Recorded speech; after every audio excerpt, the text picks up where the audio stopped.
When my son and my ex-wife walked away from me at Chicago O'Hare and said, "Good luck getting home, Mark," something inside me didn't break. It clarified. I stood there with $14 in my pocket, the snow outside falling in thick white sheets against the glass walls of Terminal C. And for the first time in years, I felt a strange kind of stillness. Not anger, not shock, just clarity. And before I go further, check if you're subscribed, because what happened next wasn't luck. It was consequence. Quiet, calculated consequence. They walked toward the first-class line like they were stepping into a world built exactly for people like them. Evan didn't look back. Laura did, but only to give me a smile that said she had already decided who mattered and who didn't. I watched them disappear into the boarding tunnel, dragging their polished silver suitcases behind them, and all I had left was an economy ticket for the next day, and $14 that wouldn't even buy a sandwich at the airport. People around me stared the way strangers do when they witness a family fracture in the open quick glances, then the polite pretend not to look. I kept standing there, watching the snow, listening to the boarding announcement echo through the terminal like it was calling out the end of something that had been dying for years. The fluorescent lights flickered overhead. The windows hummed. My breath fogged the glass, and then my phone buzzed. A single email. 5 words. "The clause has been activated." I didn't understand it yet, but I felt the cold air shift, like a door had quietly opened somewhere behind me. I walked away from the gate, down the quiet side of the terminal where the carpet muted my footsteps, and no one cared who I was. I found an empty row of seats near a closed cafe and sat down. My hands were shaking, not because I'd been abandoned, not because I didn't know how I'd get home, but because I knew this moment, this very public humiliation, had been seen by someone who wasn't supposed to be watching. I grew up in British Columbia before moving to Ohio for work, and in all of my years, I'd never felt more invisible than I did in that airport. 47 years old, divorced, a maintenance technician at a steel plant that didn't pay much and never promised more. A small apartment in Dayton, with walls thin enough that I could hear my neighbor's TV through the night. A 14-year-old Ford Fusion that coughed every winter. Nothing fancy, nothing impressive. My ex-wife, Laura, used to say, "You're a good person, Mark, just not a person anyone looks up to." It hit her of not keeper, and my son, Evan, he adopted that belief like it was gospel. He stopped calling me Dad at 20. At 26, he called me Mark, like we were two men who met in a waiting room. Maybe that's why I stayed quiet for so long. Maybe that's why I let every insult pass through me like smoke, because I still believed that if I loved hard enough, if I stayed patient enough, he'd remember who I was before money and image rewired how he measured worth. But sitting there in Terminal C, with $14 and a boarding pass for the next day, I realized something I had never let myself admit out loud. My son didn't leave me behind that day. He'd been leaving me behind for years. A man across the aisle kept glancing my way. I must have looked like someone waiting for bad news. I leaned back in the seat, closed my eyes, and tried to steady my breathing. But then another vibration shook my phone. A second email, same address. But this time, it wasn't just activated, it was confirmed. I didn't know it yet, but someone had recorded the entire scene at the gate. And someone else, someone much older, someone whose opinion carried real weight, was watching from across the country. Watching the way Laura spoke to me. Watching the way Evan pretended not to know me. Watching the way I stood there, trying to stay composed while my own family walked away like I wasn't worth turning around for. And in that moment, with the snow thickening outside, and the terminal lights buzzing overhead, I felt the weight of everything shift. Slowly. Unmistakably. All my life, I'd been the quiet one. The one who let things slide. The one who didn't make trouble, didn't fight back, didn't push for more. But in that moment, something old inside me, something I thought I'd lost, rose to the surface. Dignity. I'd forgotten what it felt like. I checked the time. Their plane was taxiing already, wheels cutting across the runway through the snow. They were probably sipping champagne, laughing about how predictable I was, how easy it was to use me for appearance's sake, how small my life looked compared to theirs. They had no idea that $14 in my wallet was about to become irrelevant. They had no idea someone had been gathering evidence for months. They had no idea that this wasn't just a bad day for me. It was the final day for them. I took a long breath, stood up, and walked toward the exit where the winter air waited like a warning. My boots left wet prints on the floor. My hands were stiff inside my pockets. My heart beat slow, steady, like it finally found a rhythm that made sense. And then the phone rang. A voice I hadn't heard in months. Rachel Goodman, my grandfather's lawyer. Her tone was calm, measured, the way lawyers speak when they already know the outcome. "Mark, I saw the footage. Walter saw it too. We have to meet. Tonight." They're courted. I stopped walking. The sliding doors opened behind me, letting in a rush of cold air. "Footage?" I asked. There was a pause. Long, heavy. And then Rachel said something that changed the ground under my feet. "Mark, we have everything. And your grandfather's instructions are already in motion." And Cress. The cold outside didn't feel cold anymore. The airport didn't feel big. The world didn't feel heavy. Because for the first time in a long, long while, I wasn't the one being judged. I wasn't the one being pushed aside. I wasn't the one losing anything. Someone else was. And they had no idea what was coming. Rachel didn't waste time. She told me to meet her at a quiet diner just outside the airport, the kind with warm lights and windows fogged from January wind. I walked there through the cold, boots crunching on salt-covered pavement, the night air biting through my jacket. My mind was racing, but my steps were steady, almost too steady for someone who'd just been abandoned by his own family. Maybe that's what clarity does. It doesn't make you strong. It makes you honest. Rachel was already sitting in a booth near the back, her laptop open, her coat draped neatly beside her. She was the same as I remembered, calm, controlled, carrying that quiet confidence that only comes from seeing too much life. Too many families fracture over money, pride, and ego. When she looked up at me, it wasn't pity in her eyes. It was purpose. "Sit," she said softly. "We don't have much time." Land. I slid into the booth. My hands were still cold. She pushed a warm cup of coffee toward me without asking, like she already knew I needed something to hold on to. "Mark, your grandfather has been monitoring Laura and Evan's behavior for 6 months. Why?" That sentence, it felt like the first crack of thunder before a storm. I set the cup down slowly. "Monitoring? What do you mean?" "I can't." Rachel turned her laptop toward me. And there I was on screen, standing in a restaurant months ago. The day Evan called me Mark in front of his friends and laughed when I tried to say something fatherly. The recording had clear audio, cleaner than any phone could have captured.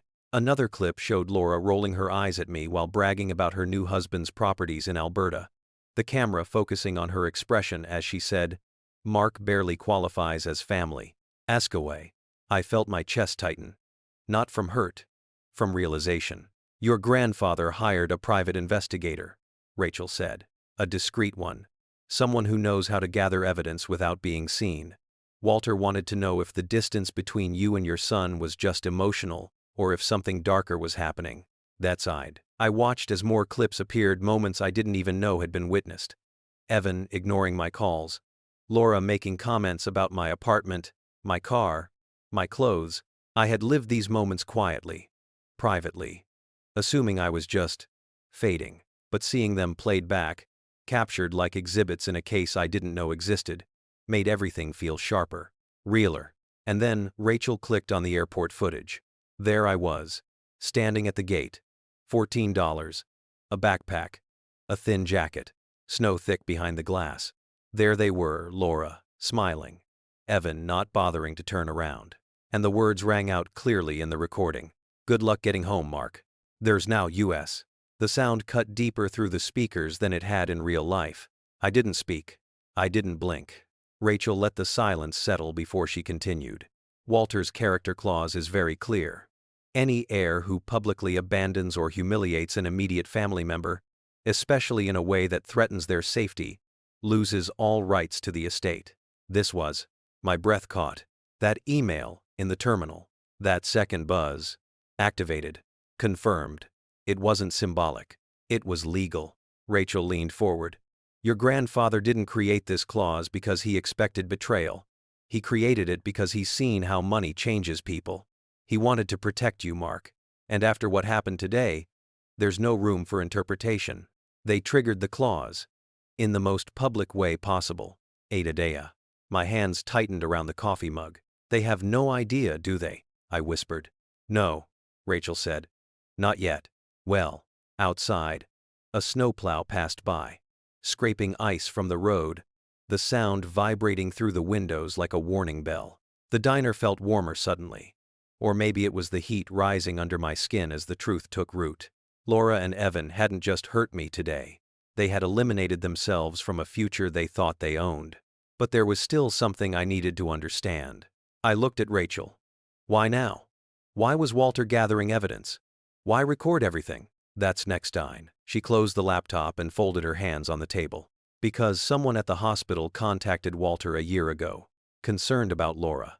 Fiverware. A cold rush went through me. What do you mean concerned? If you knowed. Rachel hesitated, not because she was unsure, but because she knew the weight of what she was about to reveal. Laura tried to pressure Walter into signing early medical directives.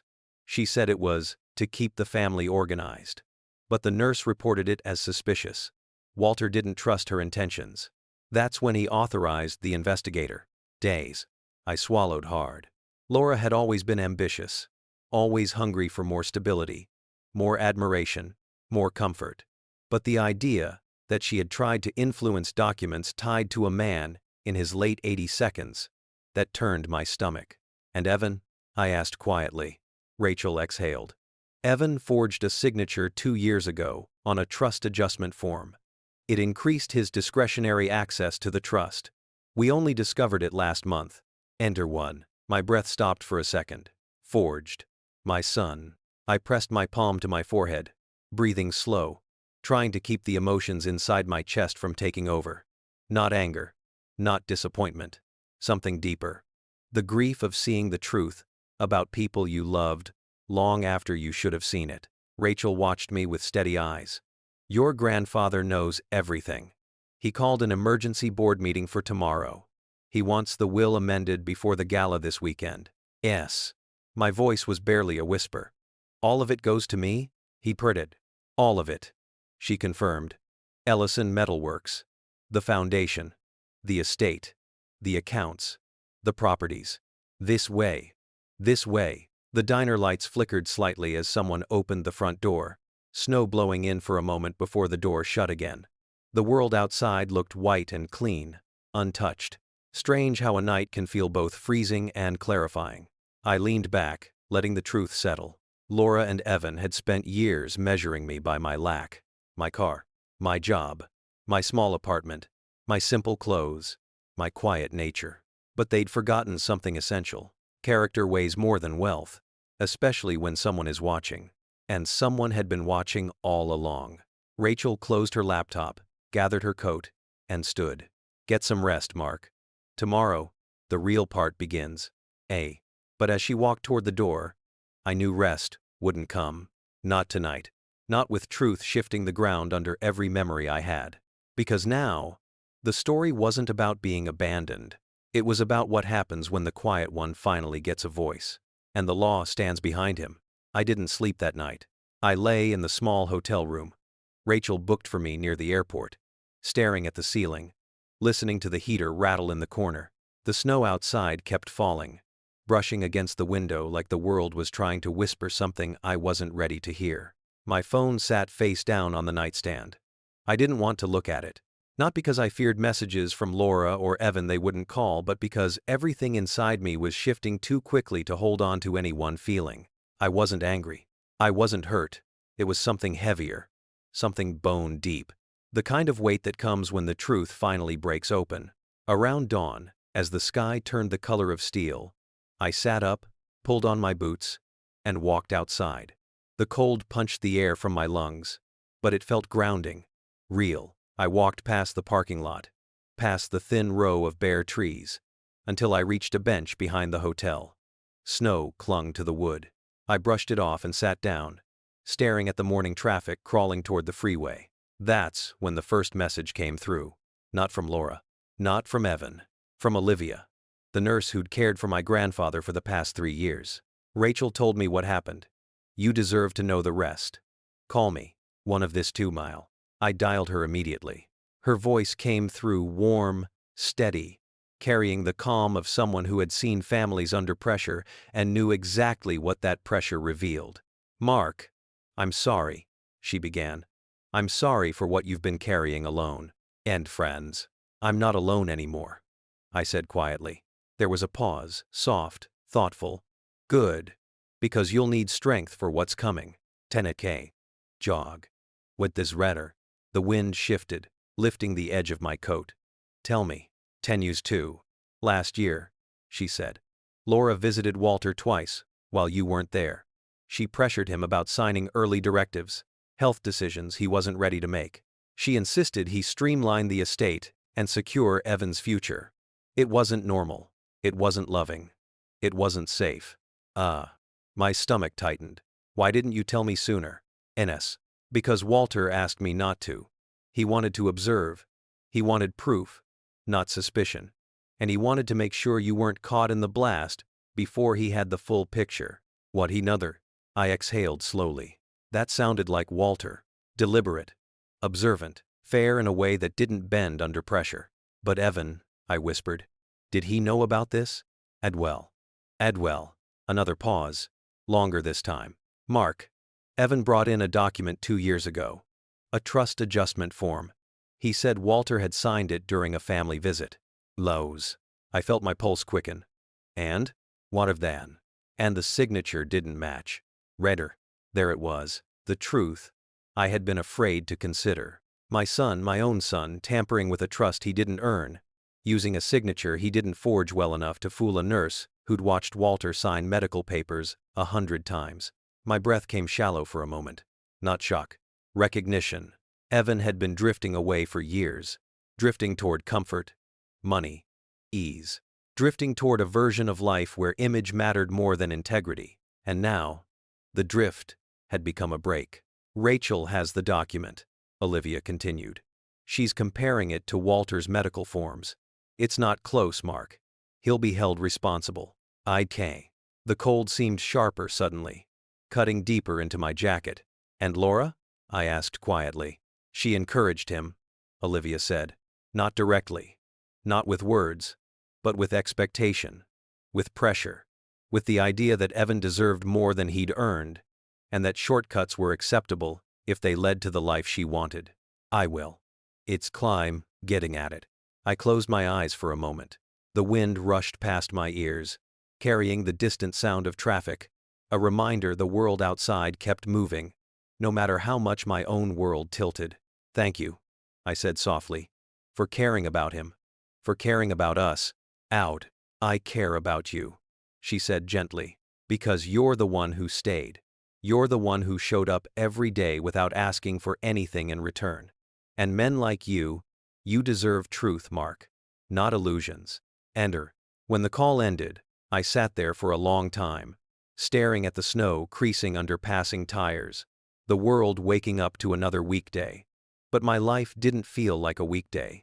It felt like the moment before a verdict is read, a stillness before the hammer falls. Around 9, Rachel picked me up.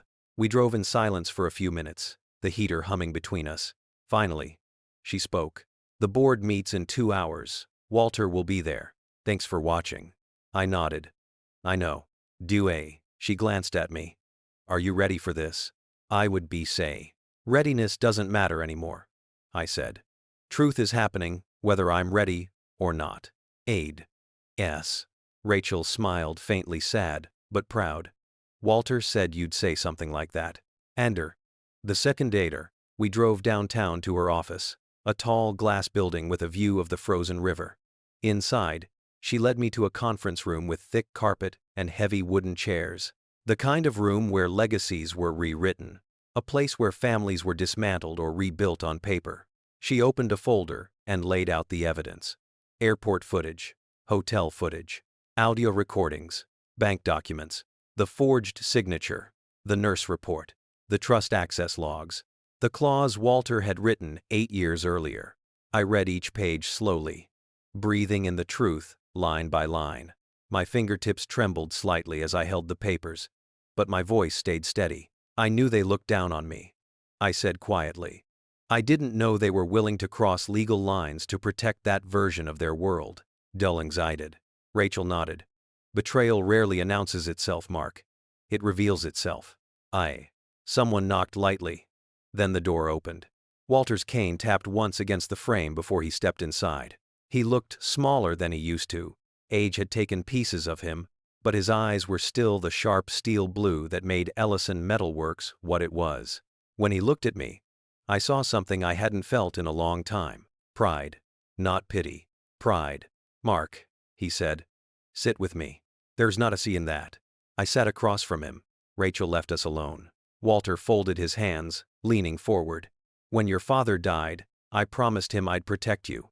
I didn't know the protection you'd need would come from your own family. 80. My throat tightened. Why didn't you tell me? Because you needed to see their character without my influence. Timber Suv. He paused. And because consequences only hold weight when they are earned. 5 land. He opened the amended will. My name was at the top. Not Evan. Not Laura. Mine. And for the first time since the airport, since the humiliation, since the cold silence of Terminal C, I felt the weight lift. Not because of money. Not because of property. But because someone finally saw me. Someone who mattered. Walter tapped the page. Today, we speak the truth. Tomorrow, the world learns it too. The syntax. And I knew, in that moment, nothing about my life would ever be the same. The gala was held in Nashville that year. Inside a ballroom wrapped in gold light and soft music. The kind of place where people pretend they aren't watching each other while watching everything. I arrived with Walter and Rachel just before 7. A valet opened my door like I was someone important, someone expected, someone who belonged. It felt strange, because for most of my life, I had walked into rooms quietly, hoping not to be noticed. That night, every step forward felt like stepping into a version of myself I hadn't met yet. The entrance was lined with photographs from past Ellison Foundation projects, children's hospitals, scholarship awards, community programs across Canada and the northern U.S. People in elegant suits clinked glasses as a jazz trio played near the stage. Conversations buzzed around me.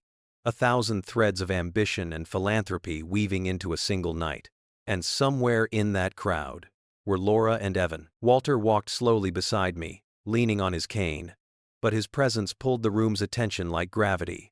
His legacy was the reason everyone was here. I felt eyes shift toward us first out of curiosity, then recognition, then a kind of collective calculation, as they tried to understand why I was walking at his side instead of trailing behind him like I used to. Rachel moved ahead to speak with the board members already gathering near the stage. Walter and I stayed back, letting the crowd swirl around us. It was in that swirl that I finally saw them. Laura in a deep emerald dress, her hair curled perfectly, her smile polished and practiced. She was talking to 3 women I recognized from her charity circle back in Louisville. Evan stood next to her, tux crisp, posture tall, telling a group of young professionals about future opportunities and the network his family built. I watched him laugh confidently, unaware that the ground beneath him had already cracked. For a brief second, neither of them noticed me. Then Laura's eyes landed on Walter, and then slid to me. Her smile froze. Not fear. Not yet. Just confusion. Evan followed her gaze. His expression tightened. A flicker of something annoyance, disbelief, flashed across his face. He was about to wave me off like I didn't belong here, when the ballroom lights dimmed. A hush rolled across the crowd. Walter stepped toward the stage. People moved out of his way instinctively. I walked with him until the stairs, then stopped. This was his moment. His legacy, his truth, to reveal. As he reached the podium, a spotlight settled over him. He didn't speak right away. He waited for silence to gather like dust in the room. "Ladies and gentlemen," he began, voice firm despite his age. "Thank you for joining us for another year of Ellison Foundation work. Tonight is not just about generosity. It is about character. About the values that define not only what we give, but who we are." I felt tension pulse through the room. People sensed something shifting under the surface. Walter continued, I have spent the past year evaluating the future leadership of this foundation, and I discovered something unexpected. What it sat. He glanced toward the back of the room, where Laura and Evan stood frozen, their eyes locked on him. Character isn't revealed when things are easy. It shows itself when the world stops applauding, when loyalty costs something, when no one important is watching. It's private. A quiet ripple passed through the audience. I heard Laura's sharp inhale even from across the room. Evan's hand tightened into a fist. Walter nodded toward the screen behind him. Please. Watch. With minings of stead, the lights lowered further. The screen flickered alive. And suddenly there it was. The airport. Chicago O'Hare. Terminal C. Me. Standing alone with a backpack, snow behind me, $14 in my hand.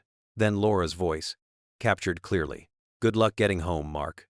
The festive is nout. The room reacted with a soft wave of murmurs. Not dramatic, not exaggerated.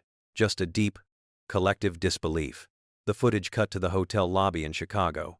Evan standing tall saying, he barely qualifies as family. Thanks for watching. Laura nodding beside him. People in the background turning to stare at me. Then came the audio of Evan at the Hyatt. I'm building a future with people who matter. He doesn't. Tend. This working tactorest and the murmurs grew louder now, threading through the room like electricity. And then the final clip. The forged signature. A close-up of the bank document. Rachel's voice explaining the mismatch. Olivia's statement about Laura pressuring Walter in the hospital. The trust access logs showing Evan's unauthorized withdrawal attempt. The room fell dead silent. For a heartbeat, even the air felt still. Walter stepped forward again. His voice cut through the silence like a blade. These actions violate every principle this family stands for. They violate my trust, and the trust of every beneficiary who relies on this foundation. And, as per the Ellison character clause, drafted 8 years ago, any heir who attempts to manipulate, abandon, or humiliate immediate family for personal gain forfeits all claims to the estate. As to Vens, the words hung thunderously. People turned toward Laura and Evan. Slow, deliberate, like watching a verdict land. Laura's hand covered her mouth. Evan's eyes darted around the room as though searching for someone to blame, someone to save him. There will be legal consequences for the forged signature, Walter added calmly. Those matters will be handled separately. But as of tonight, the will has been amended. Doc of Night. He looked directly at me, and for the first time, he said my name, the way a father might say it to a son. Mark Ellison will be the sole heir and the next steward of the Ellison Foundation. Klein. A gasp rose from the back of the room. Not from strangers. From Laura. She whispered. No. No. This can't. But it was. Her voice wasn't a protest. It was a surrender. Evan took a step forward like he wanted to speak, but the board members subtly moved, creating a distance he couldn't cross. Walter finished in a voice that vibrated with strength. Character is not inherited. It is proven. That. In the Zizue. The room erupted into applause, soft at first, then thunderous, rolling through the ballroom like a wave. I didn't move. I couldn't. I felt every clap land against the years of silence I'd swallowed, every cheer pressing into the loneliness I'd carried. As the applause faded, Walter turned from the stage and walked toward me.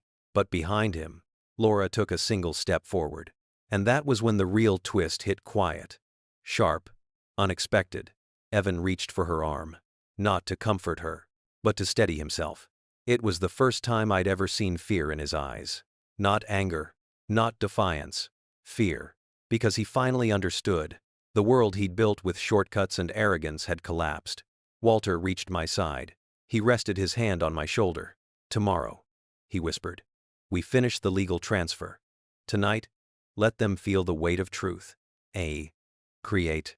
And, as the lights lifted, and the gala resumed in uneasy silence, I watched my ex-wife, and my son, stand alone, under the chandelier, surrounded by people, and yet, entirely isolated. The kind of isolation that comes only when the mask falls, and the world sees who you really are. In the days after the gala, truth moved fast, faster than I expected, faster than Laura and Evan could outrun. Nashville papers covered the story first.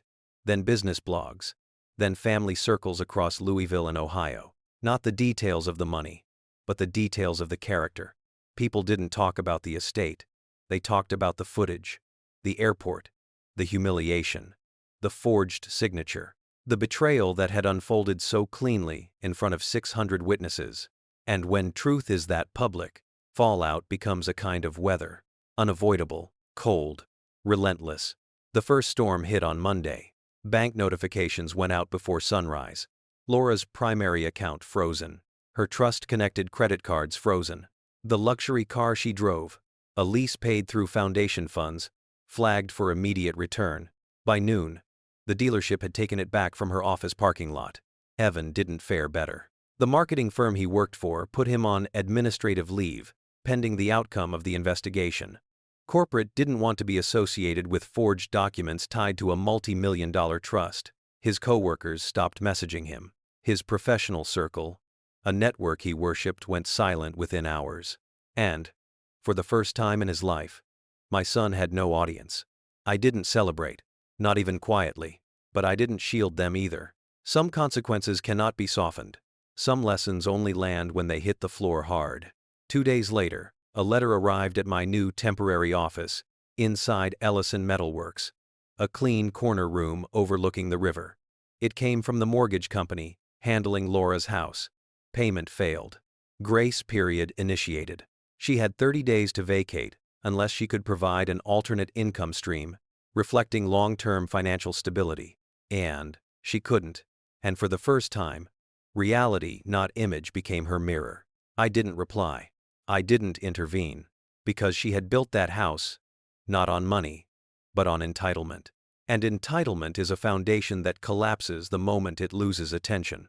By the end of the week, Evan showed up at the plant, not inside, just outside the front gates, hands buried in his pockets, shoulders tight like he was holding something in fear, shame, or maybe just the first heavy taste of adulthood, without shortcuts.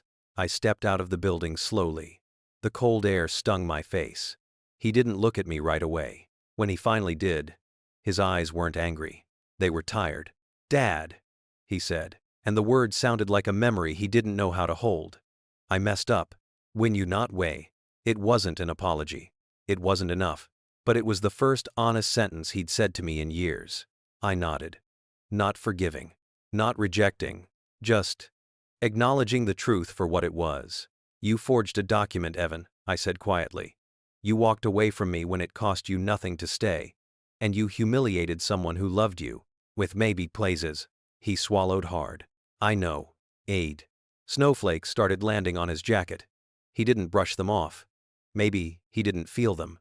Maybe guilt weighs heavier than weather. "I'm scared," he whispered. "I know," I said again. But I didn't walk toward him. I didn't place a hand on his shoulder. I didn't tell him everything would be okay, because it wasn't my job to protect him from consequences he created with his own hands. It was my job to be honest. "Your life isn't over," I said. "But the version of it where everything was handed to you, that's gone." "They nother to all say." He blinked quickly, then nodded. A small nod. A real one. "Can we fix this?" he asked. I breathed in slowly. The river below moved like a dark, steady ribbon. "You can fix yourself," I said. "But you can't fix what happened. Some things don't go back." "It is 5. A tear slipped down his cheek, not dramatic, not embarrassing, just human. He nodded again, whispered goodbye, and walked toward the street. Steps uneven, shoulders shaking from a weight that was finally his to carry. I stayed outside until he disappeared around the corner. That night, my grandfather called me from his home. His voice was thin, but steady. "You handled it the way a man should," he said. "Fair, but firm. As one." "I wasn't cruel," I answered. "No," he said. "Cruelty punishes. Consequence teaches." 82. I looked out the window at the city lights reflecting off the river. For the first time in a long while, I felt something loosening inside my chest. A quiet untying of knots I'd carried for too many years. The transfer of assets took another week. Not dramatic, not cinematic, just paperwork, signatures, meetings with lawyers who spoke in precise sentences about foundations, grants, community programs, and long-term planning. My name moved onto documents I never expected to touch. The estate became mine. The foundation's leadership passed into my hands. And with it came responsibility. Real responsibility. I didn't celebrate that either, because money wasn't justice, but truth was. I spent my first official morning at the foundation reviewing requests from community groups, youth centers, addiction recovery programs, indigenous literacy initiatives, shelters across Manitoba and Ontario that needed winter supplies. These were the people Walter built the foundation for. Not social climbers.